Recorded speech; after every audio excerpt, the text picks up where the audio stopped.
Maka ia sudah menentukan terlebih dahulu bahwa melalui Yesus Kristus ia akan mengangkat kita menjadi anaknya sendiri, dan memang itulah yang ingin dilakukannya. Efesus 1 ayat 5 menjelaskan, maka ia sudah menentukan terlebih dahulu. Jadi Tuhan sudah punya rencana sejak awal. Minggu lalu kita bahas bahwa ide kematian Yesus, bahkan dalam Wahyu 13 ayat 8, idenya sudah ada sejak dasar dunia diletakkan. Tuhan sudah punya rencana, bukan kebetulan, bukan kecelakaan. Tuhan punya rencana untuk mengangkat saudara dan saya jadi anak-anaknya. Yang percaya bilang amin. Amin. Sejak dulu sudah direncanakan supaya melalui Yesus Kristus. Bicara tentang Yesus Kristus, Yesus yang mati dan bangkit. Kematian kebangkitan Yesus menjadi alasan supaya kita bisa diangkat jadi anaknya. Dan saya suka di sana ada kata memang. Sama-sama bilang memang. Amin. Memang itu yang ingin dia lakukan. Memang itu yang ada di hatinya Tuhan. Kata memang itu penegasan. Bahasa Inggris bilang indeed. Memang. Serius. Beneran. Tuhan mau kamu jadi anak-anaknya. Untuk apa? Untuk membagikan kebahagiaan yang Tuhan punya. Karena saya percaya di dunia ini menjadi tujuan setiap orang yang tinggal di dunia ini ingin bahagia. Bahkan orang yang pusing, banyak masalah, lalu kemudian menghabisi nyawanya sendiri, motivasinya ingin bahagia. Walaupun tindakannya itu salah. Tapi saya mau katakan banyak orang punya motivasi ingin bahagia. Mengapa Tuhan mengangkatmu jadi anaknya? Paulus menjelaskan 1 Timotius 1 ayat 11, yaitu Allah yang mulia dan apa? Maha bahagia. Allahmu, Paulus gambarkan Allah yang maha bahagia. Dia bukan hanya punya kebahagiaan, tapi dia Allah yang maha bahagia. Mengapa dia angkat engkau jadi anaknya? Supaya engkau jadi bagian keluarga Allah yang maha bahagia. Supaya engkau bisa merasakan keluarga yang maha bahagia. Amin. Tuhan mau saudara bahagia, memiliki kebahagiaan. Tapi gini nih, iblis akan berusaha mendorong kita, mencegah kita untuk menerima kebahagiaan itu. Gimana caranya? Bikin kita nggak percaya bahwa kita dipilih, diangkat, jadi anaknya, diadopsi untuk bahagia. Caranya gimana? Untuk bilang bahwa mungkin orang lain, anak Tuhan yang lain, memang diberi kebahagiaan dan berhak menerima kebahagiaan. Tapi saya terlalu banyak kelemahannya, Pak Pendeta. Saya kebanyakan dosa. Saya nggak layak, Pak Pendeta. Maka Alkitab menggambarkan bagaimana Tuhan memilih orang. Yesus ketika dalam pelayanannya, mau pelayanan nih, Yesus pilih murid-muridnya. Coba saudara baca di Alkitab, menarik loh. Yesus mau pelayanan. Yesus mau apa? Mau melayani nih, mau pelayanan. Ini bidang rohani ya, bukan sekuler artinya ya. Mau pelayanan, mau bikin mujizat. Waktu dia mau pelayanan, dia nggak cari murid-muridnya di bait Allah. Orang yang hafal hukum Taurat, orang Farisi, ahli Taurat, orang yang diam di rumah ibadah, dia nggak cari itu. Tapi dia ke pinggir pantai, ada seseorang yang emosinya nggak stabil, sudah semalaman cari ikan nggak dapat ikan, lalu Yesus pinjam perahunya khotbah, dan kemudian Yesus buat mujizat, dia jala ikan dan dapat ikan banyak, lalu dia bilang sama orang ini, namanya siapa? Petrus. Dia bilang sama Petrus, mulai hari ini kamu bukan penjala ikan lagi, tapi jadi penjala manusia. Lihat cara Tuhan memilih siapa yang bisa jadi muridnya. Orang yang emosinya nggak stabil, orang yang panikan, orang yang bahkan saya baca di literatur tentang Petrus, di awal tuh orang yang sepertinya arogan gitu, sok tahu. Tapi orang ini dipilih jadi muridnya. Yesus memilih Matius. Saudara tahu Matius sih? Matius itu latar belakangnya apa, saudara tahu? Pemungut. Dia punya bad reputation, dia punya reputasi yang buruk. Karena di zaman itu pemungut cukai. Ya, pemungut cukai, hina. Dianggap pengkhianat, kerja sama bangsa asing. Kemudian kaum sebangsanya diperes, diminta pajak. Bahkan kadang mintanya lebih banyak. Lihat, Yesus memilih muridnya bukan orang yang hafal hukum Taurat, malah Yesus pergi menjumpai pemungut cukai. Reputasi yang buruk. Bahkan Yesus pilih Thomas, yang kita tahu dia disebut Thomas yang ragu-ragu, yang gak percaya diri. Kalau di zaman itu ada kumpulan perusahaan dan ada HRD, siapa yang di sini kerjanya HRD? Ya Bu, HRD ya Bu. Ya mungkin punya blacklist orang-orang yang ya orangnya arogan, orangnya emosinya nggak stabil, orangnya kemudian punya reputasi yang buruk, orangnya itu nggak percaya diri, ragu-ragu, banyak keraguannya. Kira-kira Bu, kalau ada orang mau kerja kayak gitu diterima nggak? Nggak diterima ya Bu ya, nggak diterima. Saya percaya kalau di zaman itu juga ada perusahaan, itu bukan orang-orang yang bisa diterima. Tapi apa yang tidak diterima oleh dunia yang punya ukuran, punya standar, diangkat Yesus, dipilih Yesus jadi murid-muridnya. Yang saya maksudkan dari kisah ini, bukan membiarkan saudara dalam keadaanmu ya seperti apa adanya hari ini. Tuhan akan ubahkan hidupmu jadi lebih baik dari yang nyebelin jadi nyenengin. Yang percaya bilang amin. Amin. Kamu diangkat jadi anaknya supaya nanti dari nyebelin jadi nyenengin. Tapi nanti itu di belakang kita bahas. Tapi hari ini saya mau saudara ngerti, saudara diangkat jadi anaknya supaya saudara punya hak untuk jadi bahagia. Amin. Saya tidak peduli mungkin saudara punya banyak kelemahan, kekurangan, tapi cara Tuhan memilih berbeda dengan cara manusia memilih. Makanya next slide, coba tampilkan slide saya yang berikutnya. Berhenti berpikir kamu tidak masuk pilihan, kamu tidak masuk hitungan, karena kamu punya banyak kekurangan, kelemahan, dan ketidaklayakan. Tuhan memilih saudara ada di tempat ini. Saudara sudah dipikirkan dari jauh-jauh hari untuk diadopsi oleh Tuhan Yesus jadi anaknya. Mau tepuk tangan yang dahsyat untuk dapat kebahagiaan. Saya percaya di bulan April ini ada banyak kebahagiaan. Hari ini ada kebahagiaan yang Tuhan sediakan. Besok lusa, sepanjang April ada kebahagiaan. Berhenti mendiskualifikasi dirimu, kamu nggak berhak bahagia karena ada kekurangan, ada kelemahan, ketidaklayakan. Saya mau bilang Tuhan sudah memilihmu untuk menerima kebahagiaan yang Dia punya dengan menjadikanmu anak-anaknya. Amin. Saudara anak Allah yang maha bahagia. Yuk tepuk tangan yang dahsyat yang luar biasa buat Yesus. Amin. Bahkan di perjanjian lama digambarkan bagaimana isi hatinya Tuhan ingin saudara menerima kebahagiaan. Kalau doamu dijawab, kira-kira bahagia nggak? Bahagia, amin. Di Kejadian 48 ada kisah di mana Yakub, saudara tahu Yakub siapa? Namanya dirubah jadi siapa? Israel. Di Kejadian 48 Yakub ada di mana? Yakub ada di Mesir. Kenapa ada di Mesir? Karena anaknya Yusuf yang dia pikir sudah dimakan binatang buas karena kakak-kakaknya memberitakan itu kepada Yakub atau Israel.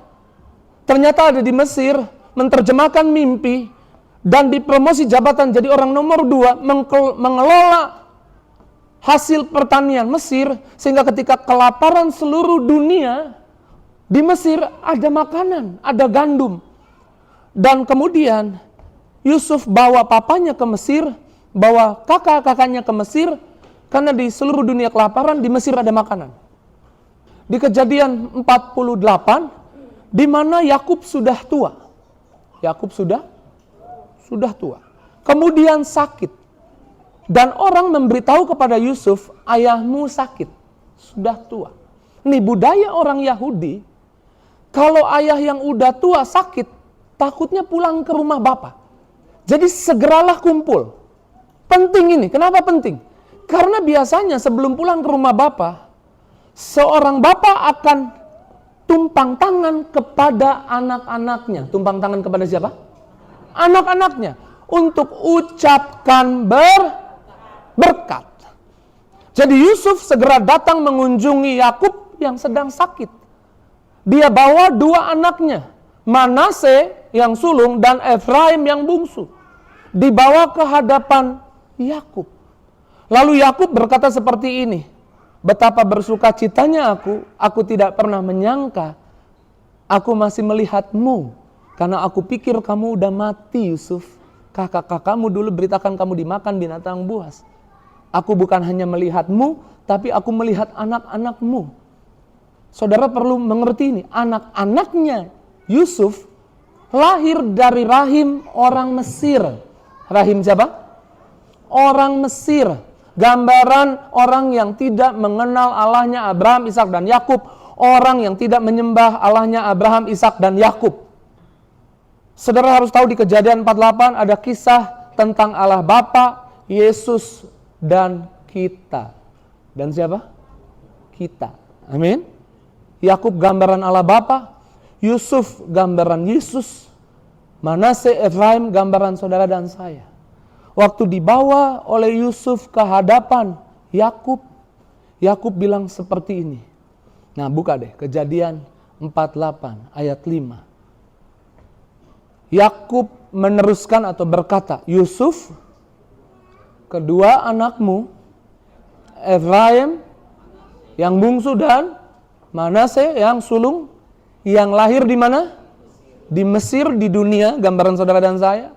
Sebelum aku tiba di sini, kuanggap anakku sama seperti Ruben dan Simeon. Saudara pasti masih belum mengerti juga. Saya coba ambil dari teks Amplified Bible, boleh Amplified Bible-nya. Dikatakan aku mengadopsi Manase dan Efraim untuk menerima hak waris sama seperti Ruben dan Simeon. Saya mau bilang, hari itu kalau Yakub sudah tua, yang berhak menerima berkat Ruben dan Simeon. Karena Manase dan Efraim adalah cucu. Tapi ketika melihat Yusuf membawa Manase dan Efraim, gambaran saudara dan saya, Yakub tidak tahan untuk menahan berkatnya, memberikannya kepada Manase dan Efraim. Tapi secara legal itu nggak boleh, karenanya dia angkatlah cucunya jadi anaknya. Wow. Sehingga posisinya Manase dan Efraim diadopsi. Ini gambaran saudara dan saya, dibawa oleh Yesus ke hadapan Bapa di surga, dan kita diangkat jadi anak-anak Allah yang maha bahagia, Allah yang maha tinggi. Amin. Dan kita tahu akhirnya Yakub tumpang tangan atas Manase dan Efraim. Artinya ada percepatan berkat. Amin. Harusnya berkat itu milik siapa? Ruben dan Onsu. Onsu. Kok Ruben dan enggak bercanda biar melek sedikit. Ruben dan Simeon. Coba saudara bayangkan kalau Ruben dan Simeon melihat ayahnya tumpang tangan kepada Manase dan Efraim, harusnya Manase Efraim terima berkat itu. Tunggu sampai kapan? Tunggu Yusuf tua. Lalu Yusuf tua dan mulai sakit-sakitan, Yusuf panggil anak-anaknya dan ucap berkat.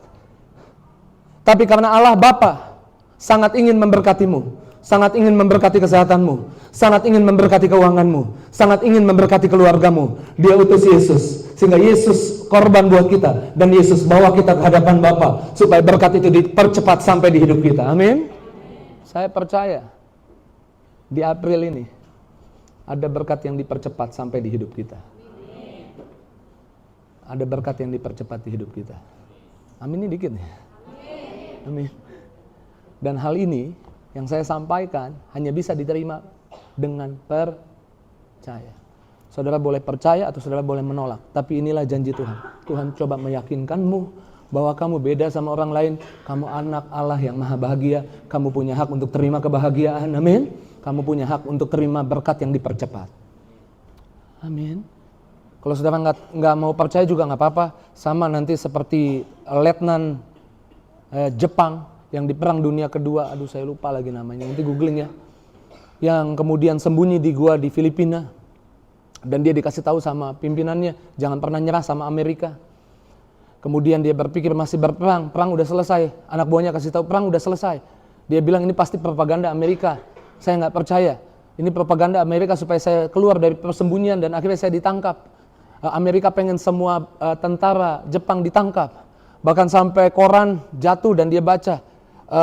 Perang udah usai, udah selesai. Antara Jepang dan Amerika udah selesai. Perang Dunia Kedua udah selesai. Tapi dia baca koran itu dan dia bilang ini kayaknya propaganda Amerika. Jadi dia tetap sembunyi di Filipina itu sampai 29 tahun. Padahal dia bisa menikmati kemerdekaan, kebahagiaan. Tapi dia sembunyi 29 tahun. Itu resiko dari ketidakpercayaan. Harusnya dia bisa bahagia, tapi dia tidak menikmati, dia sembunyi, dia ketakutan. Karena saya dorong saudara, hari ini Tuhan sedang meyakinkanmu. Dia sudah memikirkan dari dulu. Dia mau angkat kamu jadi anaknya. Untuk apa? Terima kebahagiaan. Untuk apa? Untuk terima berkat yang lebih cepat sampai di hidupmu, di keluargamu. Ya tepuk tangan dulu yang dahsyat. Yang luar biasa. Saya suka bagian ini nih. Ketika diperhadapkan, Yusuf tuh ngerti. Dia bawa siapa tadi? Manasye dan Efraim. Ayahnya bilang gini, ayo dekatkan mereka, aku mau ucap berkat buat mereka. Waktu didekatkan, di tangan kirinya Yusuf dibawa Manasye. Kenapa tangan kirinya Yusuf dibawa Manasye? Karena Yusuf berhadapan dengan papanya. Karena tangan kanan berkat yang 2 kali lipat, berkat yang spesial mewarisi tahta bapa itu dimiliki anak sulung. Jadi anak sulung dibawa di tangan kirinya supaya tangan bapanya yang kanan jatuh di tangannya Manasye yang sulung. Tapi waktu kemudian didekatkan oleh Yusuf, mungkin Yusuf agak tertunduk, dibawa kedua anaknya di hadapan Yakub. Yakub menyilangkan tangannya. Waktu Yakub menyilangkan tangannya, ketika Yusuf melihat ke atas, Yusuf kaget. Kejadian 48 ayat 17, coba boleh dibuka. Kejadian 48 ayat 17, next slide berikutnya. Ketika Yusuf melihat ayahnya meletakkan tangan kanannya di atas kepala Efraim yang bungsu. Saudara harusnya ngerti nih kalau ikut khotbah saya minggu lalu, 2 minggu lalu, kita tahu yang bungsu gambaran tentang siapa? Sama-sama bilang tentang saya. Sama-sama bilang tentang kita. Yang sulung gambaran tentang siapa? Yesus. Berkatnya, dia menukar berkatnya. Di kayu salib tuh Allah mengubah kutuk jadi berkat. Ditukar. Berkat punya Yesus jadi milikmu. Ditukar. Tapi kemudian saya suka dibilang begini. Ketika Yusuf melihat bahwa ayahnya meletakkan tangan kanannya di atas kepala Efraim, hal itu dipandang apa? Tidak baik. Tidak wajar. Lalu dipegang tangan tangan ayahnya, lalu dipindahkan ke kepala Efraim, ke atas kepala, tangan yang di atas kepala Efraim, tangan kanannya dipindahin karena itu berkatnya anak sulung. Kemudian ayat 18, Yusuf bilang begini, katanya ayah, jangan demikian, gak wajar. Jangan demikian. Sebab ini yang sulung, letakkan tangan kananmu di atas kepalanya. Berkat anak sulung beda, 2 kali. Lebih spesial mewarisi tahta bapa. Tetapi ayahnya bilang apa? Ayahnya menolak. Aku tahu anakku. Dalam teks lain bilang gini, aku sengaja berbuat seperti ini. Lalu dikembalikan lagi tangannya. Yusuf bilang ini gak wajar. Saudara diangkat, diadopsi, jadi anak Allah yang maha tinggi, supaya berkat buat Yesus dipindahkan ke atas kepalamu. Amin. Supaya Tuhan bisa bawa saudara di posisi, di jabatan, di tempat yang menurut orang belum pantas. Baru kerja kok dipromosi, baru mulai bisnis kok diberkati. Membuat orang mungkin jadi kayaknya nggak pantas deh, kayaknya nggak boleh deh. Orang ini banyak batasannya, masih baru, belum juga punya pengalaman. Kok dia diberkati ya? Next slide coba. Saya menulis seperti ini. Jangan terkejut ketika Tuhan memberkati orang yang menurutmu, saya balik ini. Jangan terkejut jangan kaget kalau ada orang jadi marah ketika melihatmu diberkati dan merasa kamu nggak pantas di posisi itu, kamu nggak layak di posisi itu. Seharusnya berkat itu bukan milikmu, karena berkat itu harusnya bukan miliknya Efraim, tapi miliknya Manasye. Karena kita punya Tuhan. Ya nggak peduli orang bilang apa, kasih batasan apa. Kita punya Tuhan yang tidak terbatas dan senang membawa anak-anaknya melampaui batasan-batasan yang orang yang dunia tetapkan. Siap-siap bulan April ini, kamu dibawa di posisi itu. Kamu akan dibawa oleh Tuhan di posisi itu. Amin. Peluk ini, imani ini, dan alami ini. Amin. Mengapa Tuhan mengangkatmu jadi anaknya? Karena Dia mengasihimu. Siapa yang percaya Tuhan sayang kita? Yeremia 31 nanti baca di rumah. Banyak PR ya, baca Kejadian 48, Yeremia 31. Baca di rumah. Ayat 3 bilang begini, dari dulu aku mengasihi kamu. Dari dulu Tuhan sayang kamu. Karenanya, karena Dia tahu Dia sayang kamu, tapi kamu lahir di bawah kuasa dosa, lahir di dunia. Dia kirim anaknya Yesus, supaya kamu bisa diadopsi. Supaya secara legal kamu bisa diadopsi jadi anaknya. Dan ketika kamu diadopsi jadi anaknya, Ulangan 23, next slide. Ulangan 23 ayat 5 bilang seperti ini. Tetapi Tuhan Allahmu tidak mau mendengarkan Bileam. Oke, pelan-pelan ya. Bileam siapa? Bileam orang yang diupah untuk mengutuki Israel. Tapi saya suka Ulangan 23 ayat 5 bilang begini. Tuhan Allahmu tidak mau mendengarkan Bileam. Tuhan Allahmu tidak mau mendengarkan orang-orang yang ngomong negatif tentang kamu. Tuhan Allahmu tidak mau mendengarkan apa yang diagnosa dokter bilang tentang kesehatanmu. Tuhan Allahmu tidak mau mendengarkan penasehat perkawinan yang bilang rumah tanggamu bisa hancur berantakan. Tuhan Allahmu mengasihimu sehingga Dia mengubah, Tuhan Allahmu mengubah kutuk menjadi berkat karena Tuhan Allahmu mengasihimu. Amin. Kamu diangkat jadi anaknya karena Dia mau mengubah kutuk di hidupmu jadi berkat. Yang percaya bilang amin. Yang punya masalah boleh angkat tangan. Yang punya masalah. Saya mau kasih tahu ini. Karena kamu anaknya. Sama-sama bilang karena saya anak Tuhan. Yang maha bahagia. Allah yang maha tinggi. Saya bilang sekali lagi. Saya anak Allah yang maha tinggi. Karena saya anak Allah yang maha bahagia.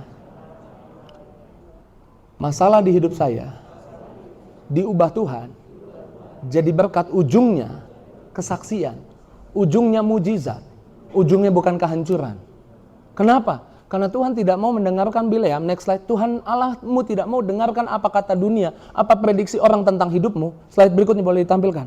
Karena Tuhan Allahmu mengubah kutuk jadi berkat. Karena Tuhan Allahmu mengasihimu, Dia mengubah masalah menjadi sarana pelatihan iman.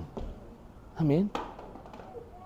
Saudara yang sedang punya masalah, boleh angkat tangan. Tuhan Allahmu mengasihimu. Tuhan Allahmu telah mengubah kutuk itu jadi berkat. Supaya masalah di hidupmu ujungnya bukan kehancuran. Kenapa? Karena masalah di hidupmu telah diubah menjadi sarana tempat pelatihan iman. Artinya saya punya iman untuk masalahmu. Di depan sana kamu akan melihat mujizat. Kamu akan bersaksi bahwa Tuhan menolong. Kamu akan bersaksi bahwa Tuhan hebat. Bahwa Tuhan bisa buka jalan. Tepuk tangan yang dahsyat yang luar biasa. Amin. Sama-sama bilang Tuhan Allah saya tidak mau dengarkan dunia. Tidak mau dengarkan apa kata orang. Prediksi buruk orang tentang hidup saya. Karena Tuhan Allah saya sudah mengubah kutuk jadi berkat. Karena Tuhan Allah saya mengasihi saya. Jadilah seperti apa yang kau katakan. Jadilah seperti apa yang kau katakan. Jadilah seperti apa yang kau katakan. Boleh tepuk tangan yang dahsyat yang luar biasa. Kalau dapat mujizatnya, bersaksi. Bagikan.